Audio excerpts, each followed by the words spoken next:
الحمد لله رب العالمين والعاقبة للمتقين والصلاة والسلام على سيد الأنبياء والمرسلين محمد بن عبد الله الأمين وعلى آله وأصحابه أجمعين أما بعد فقد قال الله تبارك وتعالى في كتابه المجيد والفرقان الحميد أعوذ بالله من الشيطان الرجيم بسم الله الرحمن الرحيم اقرأ باسم ربك الذي خلق الإنسان من علق اقرأ وربك الأكرم الذي علم بالقلم صدق الله العظيم فقال النبي صلى الله عليه وسلم طلب العلم فريضة على كل مسلم أو كما قال عليه الصلاة والسلام اللهم صل على محمد وعلى آل محمد كما صليت على إبراهيم وعلى آل إبراهيم إنك حميد مجيد اللهم بارك على محمد وعلى آل محمد كما باركت على إبراهيم وعلى آل إبراهيم إنك حميد مجيد میرے محترم بزرگوں اور عزیز بھائیوں، اللہ رب العزت کا بہت بڑا احسان ہے کہ اللہ رب العزت نے ہمیں ایمان کی دولت عطا فرمائی اور جناب محمد رسول اللہ صلی اللہ علیہ وسلم جیسے نبی کی امت میں پیدا فرمایا۔ یہ اللہ تبارک و تعالیٰ کا بہت بڑا احسان ہے۔ آپ صلی اللہ علیہ وسلم اللہ تبارک و تعالیٰ کے سب سے آخری پیغمبر اور سب سے آخری رسول ہیں۔ آپ کے بعد کوئی رسول اس دنیا میں آنے والا نہیں اور آپ کے بعد کوئی نبی اس دنیا میں آنے والا نہیں۔ اللہ تبارک و تعالیٰ نے ایسی امت میں ہمیں پیدا فرمایا، ایسے رسول اور ایسے نبی کی امت میں ہمیں پیدا فرمایا۔ جب جناب محمد رسول اللہ صلی اللہ علیہ وسلم اس دنیا میں تشریف لائے ہیں تو اس دنیا میں کوئی نبی موجود نہیں تھا، بلکہ کتابوں میں آتا ہے کہ آپ صلی اللہ علیہ وسلم سے پہلے جو آخری پیغمبر اس دنیا میں تشریف لائے حضرت عیسیٰ علیہ السلام، آپ کے بعد 500 یا 550 سال کا زمانہ گزرا جس میں کوئی نبی نہیں آیا، اور اس کے بعد جناب محمد رسول اللہ صلی اللہ علیہ وسلم تشریف لائے۔ تو یہ جو بیچ کا درمیان میں جو زمانہ گزرا ہے یہ بغیر نبی کا زمانہ گزرا ہے، جس زمانے میں اس دنیا میں ساری کی ساری خرابیاں انسانوں میں آ چکی تھی۔ ساری کی ساری خرابیاں، انسان سوچے کہ کیا کیا خرابی ہو سکتی ہے، وہ ساری کی ساری خرابی اس دنیا میں آ چکی تھی۔ مکہ اور اہل عرب جتنے تھے وہ ساری کی ساری اس خرابی میں پڑے ہوئے تھے۔ سب سے بدترین خرابی شرک اور کفر تھی۔ تمام اہل عرب جو ہے کفر اور شرک میں مبتلا تھے۔ ایک اللہ تبارک و تعالیٰ کی عبادت کرنے والے باقی نہیں تھے۔ اللہ تبارک و تعالیٰ کے ساتھ دوسرے بتوں کو شریک کر دیا تھا۔ پوری دنیا میں یہی حال تھا۔ اہل عرب سے لے کر جو ہے مشرق تک، مشرق میں جتنے ممالک ہیں وہ سارے کے سارے کفر و شرک میں مبتلا تھے، اور جو مغربی ممالک تھے وہ حضرت عیسیٰ علیہ السلام کو ماننے والے تھے۔ اگرچہ بظاہر تو حضرت عیسیٰ علیہ السلام کو ماننے والے تھے، لیکن ان کے عقیدے میں بھی بہت سی خرابیاں آ چکی تھی۔ جیسا کہ ہم جانتے ہیں کہ وہ تثلیث کے قائل ہیں، اللہ تبارک و تعالیٰ کو تو مانتے ہیں لیکن فرماتے ہیں کہ اللہ تبارک و تعالیٰ واحد نہیں ہے بلکہ 3 کے اندر ہے۔ حضرت عیسیٰ علیہ السلام اور آپ کی والدہ حضرت مریم اور اللہ تبارک و تعالیٰ، یہ تینوں مل کر ایک خدا ہے۔ حضرت عیسیٰ علیہ السلام کو ماننے والے اس عقیدے اور اس خرابی میں مبتلا ہو چکے تھے، اور اس کے علاوہ جتنی خرابیاں ہوتی ہے، جوا ہے اور اسی طریقے سے زنا ہے اور ایک دوسرے پر ظلم کرنا اور اس طریقے سے ایک دوسرے کے حق مارنا، یہ ساری کی ساری چیزیں عام ہو چکی تھی۔ ایسے زمانے میں جناب محمد رسول اللہ صلی اللہ علیہ وسلم تشریف لائے اور آپ نے بالکل پاکیزہ زندگی گزاری۔ آپ نے جو 40 سالہ عرصہ مکہ المکرمہ میں گزارا وہ بالکل پاک صاف گزارا۔ کسی بت کی، کسی جو ہے بھگوان جسے کہتے ہیں اللہ تبارک و تعالیٰ کے ساتھ جو دوسرا جو بت انہوں نے شرک کر لیا تھا، شریک کر لیا تھا، اس کی کبھی عبادت نہیں کی۔ آپ صلی اللہ علیہ وسلم نے کبھی بے حیائی نہیں کی۔ آپ صلی اللہ علیہ وسلم کبھی فضول کاموں میں نہیں لگے۔ اللہ تبارک و تعالیٰ نے آپ کے بچپن سے لے کر جوانی تک کا زمانہ آپ کو محفوظ رکھا، ساری چیزوں سے محفوظ رکھا۔ جب جناب محمد رسول اللہ صلی اللہ علیہ وسلم کی عمر شریف 40 برس کی ہوئی اللہ تبارک و تعالیٰ نے آپ کو نبوت عطا فرمائی، یعنی نبوت کا اعلان فرمایا۔ نبی تو آپ صلی اللہ علیہ وسلم پہلے سے تھے، حضرت آدم علیہ السلام کا بھی وجود نہیں ہے، اس سے پہلے جناب محمد رسول اللہ صلی اللہ علیہ وسلم کے نبی ہونے کا فیصلہ ہو چکا ہے۔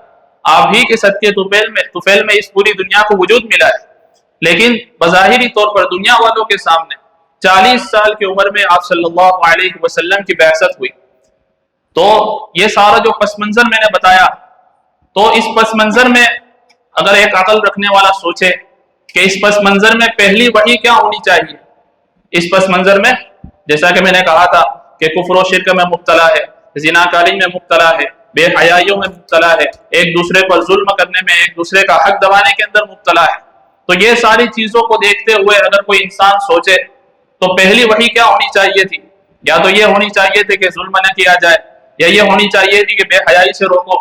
لیکن ان ساری چیزوں کے علاوہ، ان ساری چیزوں سے ہٹ کر اللہ تبارک و تعالیٰ نے سب سے پہلے تو قرآن کریم کی آیت کو نازل فرمایا۔ غار حرا کے اندر جناب محمد رسول اللہ صلی اللہ علیہ وسلم موجود ہے، حضرت جبرائیل علیہ السلام تشریف لائے، آپ صلی اللہ علیہ وسلم ان کو دیکھ کر گھبرائے، اور حضرت جبرائیل علیہ السلام نے فرمایا پڑھیے۔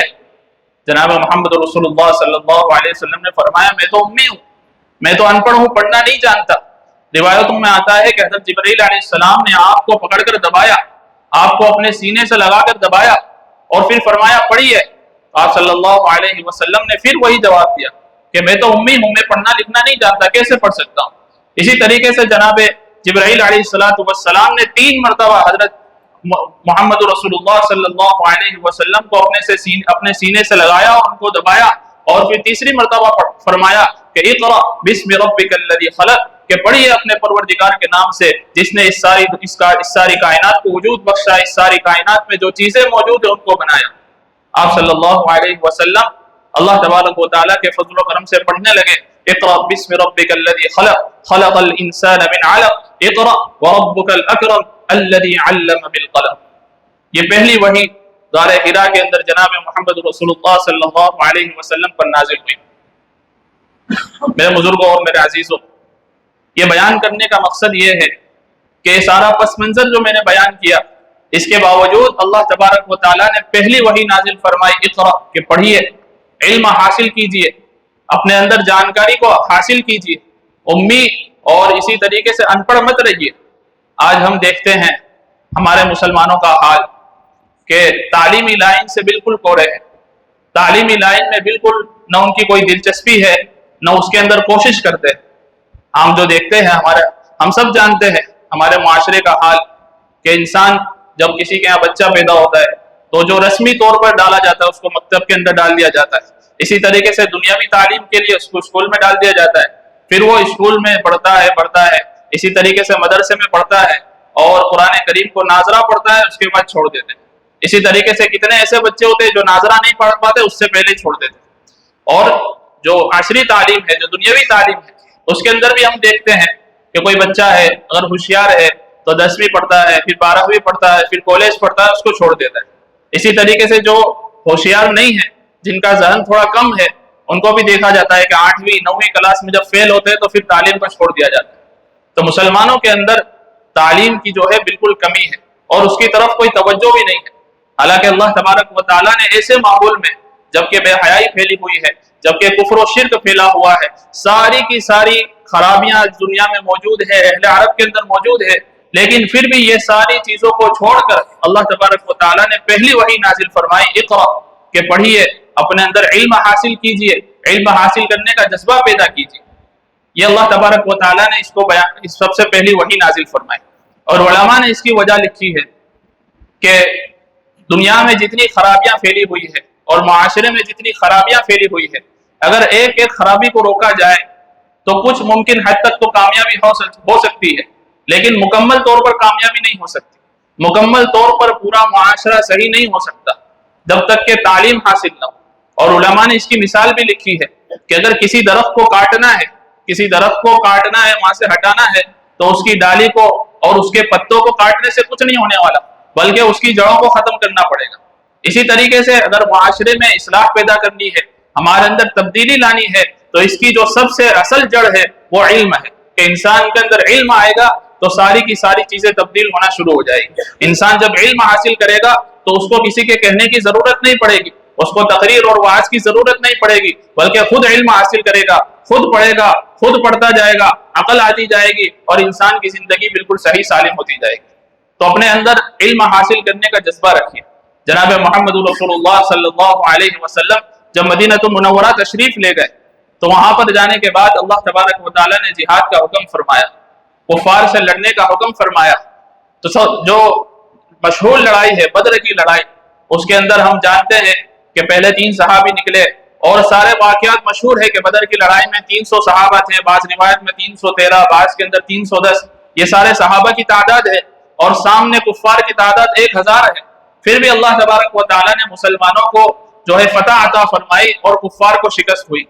کفار کو جب شکست ہوئی تو کتابوں میں آتا ہے، روایتوں میں آتا ہے کہ کفار کے 70 افراد قتل ہوئے، کفار کے 70 افراد 70 افراد قتل ہوئے اور 70 افراد کو قید کر لیا گیا۔ 70 افراد کفار مشرکین جو تھے ان کو قیدی اور قیدی بنا کر، جس طریقے سے ہمارے زمانے میں جیل ہوتی ہے اور اس کے اندر قیدی رہا کرتے، اسی طریقے سے جب جنگ ختم ہوئی اور ان کو پکڑا گیا تو 70 افراد قیدی ہو کر آئے۔ آپ صلی اللہ علیہ وسلم نے صحابہ سے مشورہ کیا اور مشورے میں یہ طے ہوا کہ فدیہ لے کر چھوڑ دیا جائے، جرمانہ لے کر چھوڑ دیا جائے۔ ہمارے یہاں ہوتا ہے نا کورٹ کے اندر جب مقدمہ پیش ہوتا ہے تو کچھ چیزوں کی تو سزا دی جاتی ہے اور کچھ چیزوں کے اندر دنڈ لگا دیا جاتا ہے کہ اتنے 1000 روپے دے کر ان کو چھوڑ دیا جاتا ہے۔ اسی طریقے سے آپ صلی اللہ علیہ وسلم نے صحابہ سے مشورہ کیا اور مشورے میں یہ بات طے ہوئی کہ کفار سے فدیہ لے کر، جرمانہ لے کر ان کو چھوڑ دیا جائے۔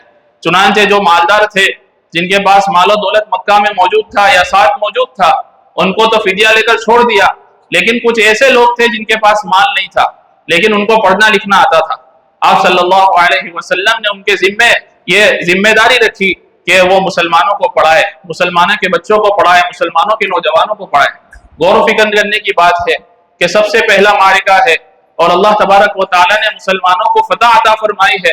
اگر چاہتے تو ساروں کو ختم کر سکتے تھے، لیکن پھر بھی آپ صلی اللہ علیہ وسلم نے کچھ سے فدیہ لیا اور جو فدیہ نہیں دے سکتے تھے ان کے ذمے یہ ذمہ داری رکھی کہ وہ جو ان پڑھ لوگ ہیں، مسلمان ہیں، مدینہ کے اندر رہنے والے ہیں، ان کو سکھائے اور سکھا کر اپنے گھر روانہ ہو۔ تو آپ صلی اللہ علیہ وسلم نے مسلمانوں کو یہ تعلیم دی ہے کہ مسلمان اپنے اندر علم کی بیداری پیدا کرے، اپنے آپ کو علم سے سجائے۔ اور علم جو ہے وہ 2 طرح کا ہے، ایک دنیاوی علم ہے اور ایک دینی علم ہے۔ دنیاوی علم جو ہے دنیا کی حد تک محدود ہے اور دینی علم جو ہے اس کا دینی فائدہ بھی ہے، دنیا میں بھی فائدہ ہے اور آخرت میں بھی فائدہ ہے۔ اگر انسان کوئی دنیاوی علم حاصل کرتا ہے، مثال کے طور پر ڈاکٹر بن جاتا ہے، انجینئر بن جاتا ہے، اسی طریقے سے جو دوسری فیلڈ ہے ایڈوکیٹ بن جاتا ہے، جج بن جاتا ہے، تو یہ ساری کی ساری چیزیں فائدے مند ہیں اور مسلمانوں کے لیے ضروری بھی ہے۔ ایسا نہیں ہے کہ غیر ضروری چیز ہے۔ آج کل مسلمانوں کے اندر نہ ایڈوکیٹ ملتے ہیں برابر، نہ ڈاکٹر ملتے ہیں، جہاں بھی جاؤ غیر مسلم نظر آتے ہیں۔ تو یہ ساری چیزیں ضروری ہیں، لیکن یہ ضروری چیز کتنی حد تک ہے کہ اس کا جو فائدہ ہے دنیا کے اندر محدود ہے، اس کا اخروی کوئی فائدہ نہیں۔ ہاں اگر کوئی کسی غریب کی مدد کرتا ہے، کسی غریب کا کیس لڑ دیتا ہے، ایڈوکیٹ ہے، یا کسی غریب کی فری میں علاج اور معالجہ کر دیتا ہے تو وہ الگ بات ہے، لیکن یہ جو علم ہے اس کا آخرت میں کوئی فائدہ نہیں۔ اس کے برخلاف دنیاوی دینی علم ہے، مدارس کا جو علم ہے، اللہ اور اس کے رسول کی باتوں کو جن علم میں پڑھایا جاتا ہے، اس کا جو فائدہ ہے وہ دنیاوی فائدہ بھی ہے اور اخروی فائدہ بھی ہے۔ کہ اللہ تبارک و تعالیٰ نے قرآن میں ارشاد فرمایا وَمَا خَلَقْتُ الْجِنَّ وَالْإِنسَ إِلَّا لِيَعْبُدُونَ، کہ ہم نے انسانوں اور جناتوں کو محض اپنی عبادت کے لیے پیدا کیا۔ انسانوں اور جناتوں کو پیدا کرنے کا مقصد کیا ہے؟ کہ ہم اللہ تبارک و تعالیٰ کی عبادت کریں۔ عبادت کرنے کا طریقہ کیا ہے؟ اللہ تبارک و تعالیٰ نے جناب محمد رسول اللہ صلی اللہ علیہ وسلم کے طریقے سے، آپ کے واسطے سے ہم کو سمجھایا کہ نماز پڑھنی ہے تو کس طریقے سے پڑھنی ہے، زکوٰۃ ادا کرنی ہے تو زکوٰۃ کے اندر کیا فیصد ہے، حج کرنا ہے تو حج کرنے کا طریقہ کیا ہے، روزہ رکھنا ہے تو روزہ رکھنے کا طریقہ کیا ہے۔ اور آپ صلی اللہ علیہ وسلم کی ایک حدیث ہے جس کا مفہوم یہ ہے کہ ہر انسان کو اتنا علم حاصل کرنا فرض ہے، یعنی ضروری ہے کہ وہ اپنے جو دینی کام ہے، نماز ہے، روزہ ہے، حج ہے، یہ ساری چیزوں کو ادا کر سکے۔ جو روز مرہ کی چیزیں ہیں، آج ہم دیکھتے ہیں نماز پڑھتے ہیں لیکن نمازوں کے مسائل سے ہم غافل ہیں۔ ہمیں یہ تک نہیں پتا کہ نماز کے اندر کون کون سی چیزیں فرض ہیں، ہمیں یہ نہیں پتا کہ وضو کے اندر کون سی چیزیں فرض ہیں، ہمیں یہ نہیں پتا کہ غسل کے اندر کون سی چیزیں فرض ہیں۔ حالانکہ وضو اور غسل یہ تو نماز کی کنجی ہے، نماز کی چابی ہے کہ اس کے بغیر نماز درست نہیں ہوتی۔ ہم دیکھتے ہیں کہ نوجوان ہے، بالغ ہو چکے ہیں، لیکن پھر بھی غسل کا طریقہ نہیں پتا، وضو کا طریقہ نہیں پتا، وضو کرتے ہیں جیسا دوسروں کو دیکھتے ہیں اس طریقے سے وضو کرتے ہیں، انہیں یہ نہیں پتا کہ کون سی چیز خشک رہ جانے سے وضو نہیں ہوگا، جسم کا کوئی حصہ خشک رہ جانے سے، کلی نہ کرنے سے، ناک میں پانی نہیں پہنچا تو اس کا غسل نہیں ہوگا، جب غسل نہیں ہوا تو ناپاکی کی حالت میں ہے، اور ناپاکی کی حالت میں تو اس کی نمازیں کیسے درست ہوگی، اس کی عبادتیں کیسے درست ہوگی، ہمیں یہ تک نہیں پتا۔ ہم دیکھتے ہیں کہ نمازی نماز پڑھتے ہیں اور اکثر دیکھا جاتا ہے کہ لوگ جب امام صاحب سلام پھیرتے ہیں تو جلدی سے اٹھتے ہیں اور نمازیوں کے آگے سے گزرنا شروع کر دیتے ہیں۔ ہمیں یہ نہیں پتا کہ نمازی سے آگے سے گزرنا کتنا بڑا گناہ ہے۔ حدیث شریف میں آپ صلی اللہ علیہ وسلم نے ارشاد فرمایا، جس کا علماء مفہوم اور اس کی تشریح بیان کرتے ہیں کہ اگر نمازی کے آگے سے گزرنے والے کو پتا چل جائے کہ اس کا کتنا بڑا گناہ ہے تو وہ 40 سال تک اسی جگہ پر کھڑے رہنے کو پسند کرے گا اور نمازی کے آگے سے گزرنے کی ہمت نہیں کرے گا۔ 40 سال تک اسی جگہ پر کھڑے رہنے کو پسند کر لے گا اگر یہ پتا چل جائے کہ یہاں سے گزرنا، نمازی کے آگے سے گزرنا کتنا بڑا گناہ ہے۔ اور اس کے اندر بھی لوگ افراط اور تفریط کا شکار ہیں۔ کچھ لوگ تو وہ ہیں جو نمازی کے آگے بیٹھتے ہیں اور اللہ تبارک و تعالیٰ کا انہیں خوف ہے جس کی وجہ سے وہ نمازی کے آگے سے اٹھ کر نہیں جاتے۔ نمازی کے آگے سے گزرنے کا مطلب یہ ہے کہ انسان نماز پڑھ رہا ہے تو آپ اس جگہ سے اس جگہ پر نمازی کے آگے سے گزر کر چلا جائے۔ ایک انسان نماز پڑھ رہا ہے تو نمازی کے ادھر سائڈ سے اس جانب نمازی کے آگے سے گزر کر چلے جانے والے کو کہتے ہیں کہ نمازی کے آگے سے گزر کر گیا۔ اگر کوئی انسان نماز پڑھ رہا ہے، اس کے آگے ایک انسان بیٹھا ہوا ہے تو وہ جو ہے آگے بیٹھنے والا شخص نمازی کے آگے سے اٹھ کر جا سکتا ہے۔ فقہائے کرام نے اس کی اجازت دی ہے کہ یہ نمازی کے آگے سے گزرنا نہیں ہے۔ کچھ لوگوں کو دیکھا جاتا ہے کہ پیچھے نماز پڑھ رہے اور آگے اتفاق سے وہ شخص بیٹھے ہوئے، ان کی نماز پوری ہو گئی تو نماز پوری ہونے کے باوجود بھی وہ دیکھتے ہیں کہ پیچھے نمازی نماز پڑھ رہا ہے تو وہ بیٹھے رہتے۔ حالانکہ فقہاء نے اس کی اجازت دی ہے کہ اگر پہلے سے بیٹھے ہوئے ہیں تو نمازی کے آگے سے اٹھ کر جا سکتے ہیں۔ نمازی کے آگے سے گزرنے کی بات نہیں کر رہا ہوں۔ ایک شخص نماز پڑھ رہا ہے پیچھے بیٹھ کر اور آگے اس کے آگے ایک شخص بیٹھا ہوا ہے یا پہلے نماز پڑھ رہا تھا، اس کی نماز پوری ہو گئی تو اب وہ اس نمازی کے آگے سے اٹھ کر جا سکتا ہے۔ ہاں، اگر اس کے بازو میں کوئی نماز پڑھ رہا ہے جس کے آگے سے گزر نہ پایا گیا تو پھر اس کی اجازت نہیں۔ اور کچھ لوگ کیا کرتے ہیں، نماز ہوئی پوری اور نمازی کے آگے سے جو پہلے سے بیٹھا ہوا شخص تھا وہ اٹھ کر چلا گیا اور جلدی میں وہ کیا کرتے ہیں، نمازی کے آگے سے گزر کر چلے جاتے ہیں۔ تو آپ صلی اللہ علیہ وسلم نے اس کے بارے میں ارشاد فرمایا کہ وہ شخص پتا چل جائے کہ اس کا کتنا بڑا گناہ ہے اور اس کا عذاب کتنا بڑا ہے تو انسان 40 سال تک اسی جگہ پر کھڑے رہنے کو پسند کرے گا، وہاں سے گزرے گا نہیں۔ تو ہمیں یہ تک نہیں پتا کہ نمازی کے آگے سے گزرنے کی کیا سزا ہے۔ ہم تو سمجھتے ہیں ہمارا 5 منٹ کا فائدہ ہو جائے گا، حالانکہ 5 منٹ کا فائدہ بھی کچھ نہیں ہے۔ اسی شخص کو دیکھا جاتا ہے کہ جب مسجد سے نکل گیا تو مسجد سے نکلنے کے بعد چوراہوں پر کھڑے رہ کر باتیں کرتا ہے، اسے کوئی جلدی نہیں ہے، اسے گھر جا کر کچھ کام نہیں کرنا، پھر بھی مسجد میں بیٹھنے کو وہ اتنا ناپسند کرتا ہے کہ نمازی کے آگے سے گزر جاتا ہے، حالانکہ اسے کوئی دوسرا کام نہیں ہے۔ کتنے لوگوں کو دیکھا جاتا ہے کہ نمازی کے آگے سے نہیں گزرتے لیکن اسی جگہ پر کھڑے رہتے ہیں، اور کتنی دیر تک کھڑے رہتے ہیں، 5 منٹ تک کھڑے رہتے ہیں، وہیں کھڑے رہتے ہیں، حالانکہ اگر وہ نمازوں کے بعد کی سنت پڑھ لے ہوئے تو 2 رکعت کا فائدہ ہو جائے گا، حالانکہ اسی جگہ پر کھڑے رہتے ہیں اور وہاں سے گزرتے بھی نہیں اور نماز بھی نہیں پڑھتے، بس اسی جگہ پر کھڑے رہتے ہیں۔ انہیں پتا ہے کہ پیچھے والے کی ابھی 2 رکعت اور باقی ہے، پھر بھی اسی جگہ پر کھڑے رہیں گے اور بعد کی سنت کی پابندی نہیں کرتے۔ اسی طریقے سے ایک دوسرا مسئلہ جو عام طور پر پایا جاتا ہے کہ کرسی پر نماز پڑھنا۔ کرسی پر بعض لوگ نماز پڑھتے ہیں، علماء نے لکھا ہے کہ جو شخص زمین پر بیٹھ سکتا ہے، جو شخص آرام سے زمین پر بیٹھ سکتا ہے، اٹھ سکتا ہے، اسے کسی ڈاکٹر نے منع نہیں کیا ہے، اس کو زمین پر بیٹھ کر نماز پڑھنا ضروری ہے۔ اگر کوئی انسان زمین پر بیٹھ سکتا ہے، کتنے لوگوں کو دیکھ رہے ہیں کہ جو ہے آرام سے دوسری جگہ پر اٹھتے ہیں، بیٹھتے ہیں، انہیں کوئی تکلیف نہیں ہے، لیکن مسجد میں آتے ہیں تو مسجد میں کرسی پر بیٹھ کر نماز پڑھتے ہیں۔ نماز کے اندر جو ہے قیام فرض ہے، نماز کے اندر قیام فرض ہے۔ جب ہم تکبیر تحریمہ کہتے ہیں اللہ اکبر، اس کے بعد جو کھڑے رہتے ہیں اس کو کہتے ہیں قیام۔ تو نماز کے اندر نماز کے اندر قیام فرض ہے، اس کے بغیر نماز نہیں ہوتی۔ اگر کوئی انسان معذور نہیں ہے، اس کے پیروں میں تکلیف نہیں ہے اور نیچے نہیں بیٹھ سکتا، اس کے لیے بھی ضروری ہے کہ اگر کرسی پر بیٹھ کر نماز پڑھتا ہے تو نماز کی جو نیت ہے وہ کھڑے ہو کر باندھے۔ کتنے لوگ اپنے پاؤں پر مسجد میں آتے ہیں، کوئی تکلیف نہیں ہے، لیکن پھر بھی کرسی لیں گے اور کرسی پر بالکل بیٹھ جائیں گے، اس کے بعد اللہ اکبر کہہ کر نماز شروع کرتے ہیں۔ تو فرض نماز کی میں بات کر رہا ہوں کہ فرض نماز کے اندر قیام کرنا فرض ہے، اس کے بغیر نماز درست نہیں ہوتی۔ تو اس لیے اس بات کا بھی خیال رکھیں، جو حضرات کرسی پر نماز پڑھتے ہیں اگر وہ نیچے بیٹھ کر نماز پڑھ سکتے ہیں، رکوع اور سجدہ کر سکتے ہیں، تو اول تو ان کی نماز کرسی پر جائز ہی نہیں ہے۔ اور اگر نیچے نہیں بیٹھ سکتے لیکن کھڑے ہو سکتے ہیں، قیام کر سکتے ہیں، تو ان کے لیے بھی یہ جائز نہیں ہے کہ پہلے سے بیٹھ کر نماز شروع کریں۔ پہلے سے بیٹھ کر نماز شروع کرنا جائز نہیں ہے، کیونکہ قیام فرض ہے اور قیام کی فرضیت ادا نہیں ہوئی۔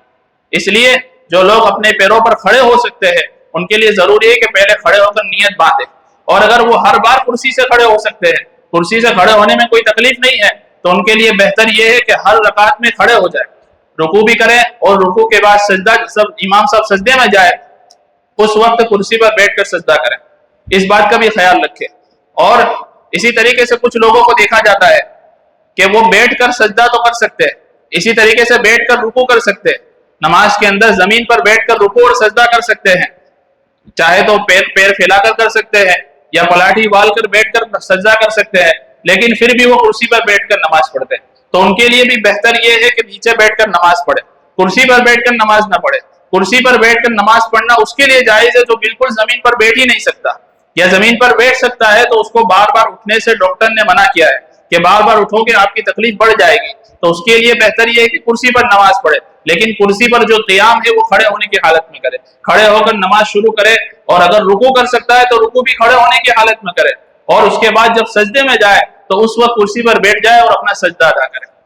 تو یہ ساری کی ساری چیزیں جو ہے بالکل باریک مسائل ہے، علماء ہمارے پاس موجود ہے، ہمارے سامنے ہے، لیکن پھر بھی ہم پوچھتے نہیں ہیں۔ ہم سمجھتے ہیں کہ جو ہے شریعت کے اندر بہت آسانی ہے۔ آپ صلی اللہ علیہ وسلم کی حدیث ہے کہ جو کھڑے ہو کر نماز پڑھنا چاہے وہ کھڑے ہو کر نماز پڑھے، جو کھڑے ہو کر نہیں پڑھ سکتا وہ بیٹھ کر پڑھے، جو بیٹھ کر نہیں پڑھ سکتا وہ لیٹ کر پڑھے۔ تو آپ صلی اللہ علیہ وسلم نے قید بھی لگائی ہے بیچ میں، ایسا نہیں کہا کہ جو چاہے کھڑے ہو کر پڑھے، جو چاہے بیٹھ کر پڑھے، ایسا نہیں فرمایا، بلکہ فرمایا کہ جو کھڑا نہیں ہو سکتا وہ بیٹھ کر پڑھے، جو بیٹھ نہیں سکتا وہ لیٹ کر پڑھے۔ تو نہیں سکنے کے درمیان کے اندر قید لگائی ہے۔ انسان ہر شخص جو ہے اپنی طاقت کا جو ہے حساب لگا سکتا ہے کہ میں کھڑا ہو سکتا ہوں یا نہیں ہو سکتا۔ اب علماء جو ہے آپ کی تکلیف کو نہیں جانتے، آپ خود اپنی تکلیف کو جان سکتے ہیں۔ اللہ تبارک و تعالی جو ہے دلوں کے بھیدوں کو جانتا ہے۔ اللہ تبارک و تعالیٰ کو معلوم ہے کہ آپ کھڑے ہو سکتے ہو یا نہیں ہو سکتے ہو۔ اللہ تبارک و تعالیٰ کو معلوم ہے کہ آپ کے اندر رکوع کی طاقت ہے یا نہیں ہے۔ علماء کو تو جو آپ بولیں گے اس کے حساب سے مسائل بتائیں گے، لیکن آپ کو اپنی طاقت کے حساب سے نماز پڑھنی ہے۔ تو یہ جو سارا مسائل میں نے آپ کو بتائے وہ فرض نماز کے بارے میں۔ اس کے علاوہ اگر نفل نماز ہے اس کے اندر علماء نے اجازت دی ہے کہ آسانی کے لیے بیٹھ کر بھی نماز پڑھ سکتے ہیں، لیکن جو بیٹھ کر نماز پڑھے گا بغیر کسی عذر کے اس کا ثواب آدھا ہو جائے گا، جو کھڑے ہو کر نماز پڑھے گا اس کو ثواب پورا ملے گا، اور جو بیٹھ کر نماز پڑھے گا کھڑے ہونے کے مقابلے میں آدھا ثواب ہے۔ لیکن کس شخص کے لیے جو بغیر عذر کے، اگر عذر ہے، پیروں میں تکلیف ہے، تو بیٹھ کر بھی انشاءاللہ اس کو ثواب پورا ملے گا۔